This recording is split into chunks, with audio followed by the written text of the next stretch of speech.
حاليا أنا موجود في الحي المتميز في مدينة بدر، أقرب الأحياء للعاصمة الإدارية الجديدة، وبالتحديد في منطقة الفيلات. من هنا كده للعاصمة الإدارية الجديدة 7 دقايق، ولمدينة الشروق 5 دقايق، ومدينتي 5 دقايق. بيننا وبين مدينة نصر تلت ساعة. الفيلا اللي احنا بنتكلم عليها النهاردة موجودة على حديقة أمام المسجد زي ما حضراتكم شايفين كده.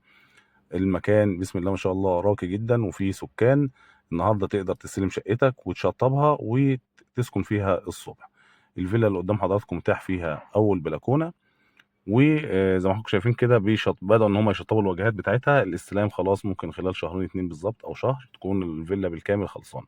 باقي معانا شقه اول بلكونه امامي وشقه اول بلكونه خلفي. احنا بنتكلم في مساحة 175 متر. هنطلع فوق دلوقتي وهنشوفها ونشوف التقسيمة بتاعتها. 3 غرف وحمامين ومطبخ وريسبشن. وزي ما حضراتكم شايفين كده المكان بسم الله ما شاء الله جميل جدا.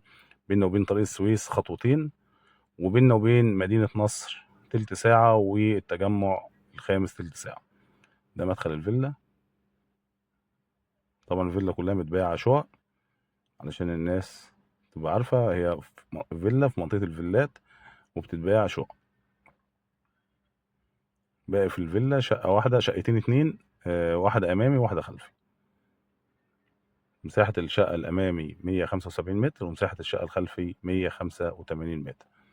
دي الشقة الأمامي زي ما حضراتكم شايفين. ده الريسبشن.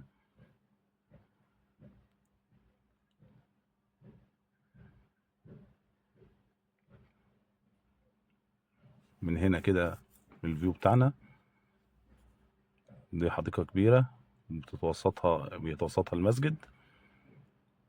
طبعا هنا في منطقة خدمات وفي سكان عايشة بالفعل موجودين في المكان، يعني الصبح تقدر تشطب شقتك وتسكن من الصبح وتنقل هنا.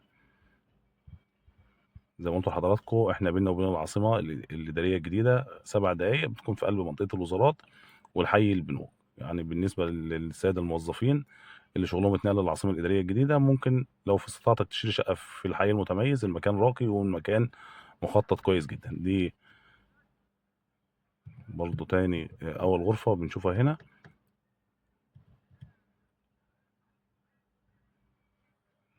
زي ما قلت لحضراتكم المكان بسم الله ما شاء الله كويس جدا، والمكان راقي خالص، ومستوى الناس اللي عايشة في المكان ممتاز. هتلاقي فيه جنب منك أطباء ومهندسين وناس شغالة في بنوك ودكاترة جامعة وناس شغالين في الشرطة وفي الجيش. ده حمام ضيوف. ده المطبخ.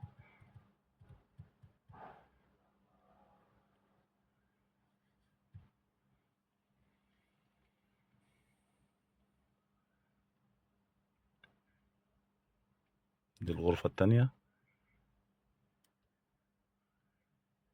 طبعا الاستلام بيكون بدون تشطيب عشان الناس بتسألنا في النقطة دي.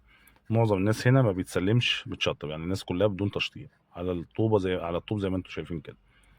انت حضرتك بعد كده بتشطب براحتك. ده الغرفة الماستر بالحمام بتاعها. اللي يهم الناس دلوقتي السعر بعد ما شافت الشقة. بنتكلم في 2 مليون جنيه كاش. 2 مليون جنيه كاش. شقة 175 متر، 3 غرف، حمامين وريسبشن قطعتين، في منطقة الفيلات في فيلا على حديقة وأمام المسجد مباشرة. سعر الشقة 2 مليون جنيه كاش. طبعا معظم الناس هنا ما حدش بيبيع تقسيط، يعني الناس كلها بتبيع كاش، لأن الحاجة استلام فوري يا دوبك شهر أو شهرين بالكتير وبتستلم شقتك وبتشطب. لو انت عايز تسكن بتسكن على طول وبتنقل. طبعا المرافق كلها موجودة والخدمات كلها موجودة في المكان. بسم الله ما شاء الله المكان جميل جدا يعني.